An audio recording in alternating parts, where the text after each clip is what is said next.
One of the most popular shows ever broadcast around the world. It made millions laugh and continues to do so today. And I was lucky enough to meet one of the stars of the brilliant Dad's Army. Of course, sadly we lost him recently, but what a legacy he left behind.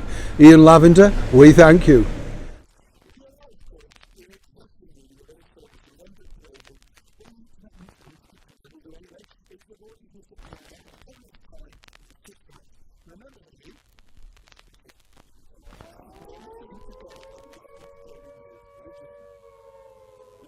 Hi, good morning. Neil Sean here. Nice to see you, and as ever, thank you so much for joining me today. You know, when you think about people like Dad's Army and the great shows like It Ain't Half Hot Man, and I know we often speak about Are You Being Served and things like that, and you think, wow, what a wonderful cast of characters and a wonderful legacy they all left behind. They still make us laugh today, a little bit racy, but nonetheless clean, good family fun.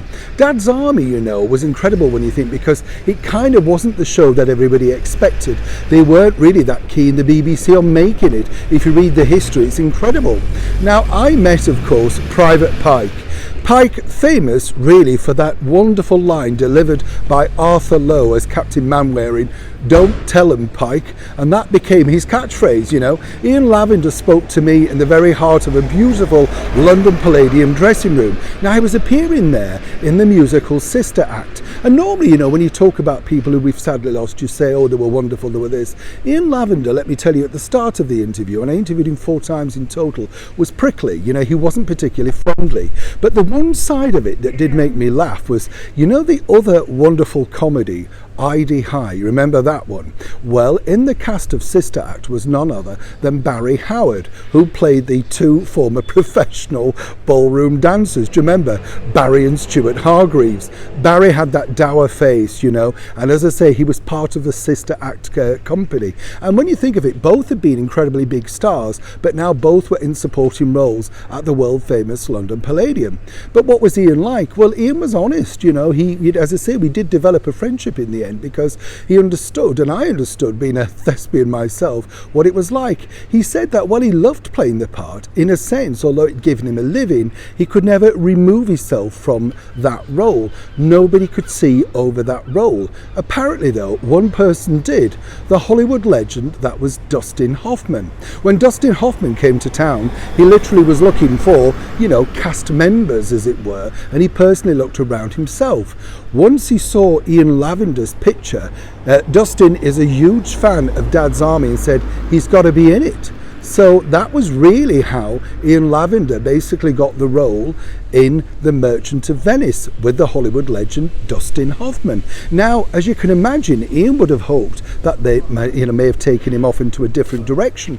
After all, you know, Geraldine James was in the cast, and Dustin, lots of big eyes, lots of people watching the stage. It didn't. As Ian pointed out to me, what happened was eventually he got all sorts of parts in things like Man About the House and Confessions of a Pop Performer and stuff like that, but nothing as big as Pike.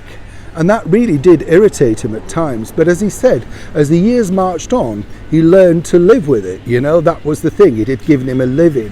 Now, when, as I say, I met him in that particular interview, he was a little bit, shall we say, prickly, to say the least. But as he pointed out, you know, he was the youngest member at 22 years old in a cast of stalwarts that had literally had wonderful careers. People like John Laurie and, of course, you know, Arthur Lowe, all of those great people, when you look at it and say, yeah, they'd all done other things. And I said, was it daunting?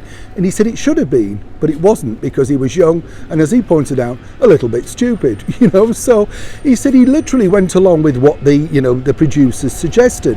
Now, in the very final outing of Dad's Army, I don't know if you remember this, but it starred the beautiful Welsh actress Catherine Zeta-Jones, and of course they recreated many of the famous roles with brand new actors. And in a nod to Ian Lavender's legacy of Dad's Army, they used a poster in the movie of his much younger self, which I thought was a very nice move, you know. But as he pointed out to me, while the rest of them also grumbled and moaned about the particular thing that they'd been given, if you like, with Dad's Army, because they couldn't break out of it, even John Le Mesurier said, you know, it was bigger than anything he'd done. Everybody would just quote lines from Sergeant Wilson. He said, looking back as you get older, you should be grateful simply to be remembered for anything. And as we sat for over 3 hours in his dressing room, reminiscing and talking about all manner of things at the London Palladium, you did come to realise, as Ian did alongside Barry Howard, and we were roariously laughing about all sorts of things to do with this wonderful world of show business. They said, look, we should be grateful. Here we are, sat in the world's most famous theatre, moaning about our lot, given the fact that we've all earned a living doing something that we truly love. What, of course, Ian Lavender and the rest of the cast truly gave us was hours of laughter to millions of people around the world. And for that, Ian Lavender, we are truly grateful. And remember, don't tell 'em, Pike. Neil Sean in the very heart of London.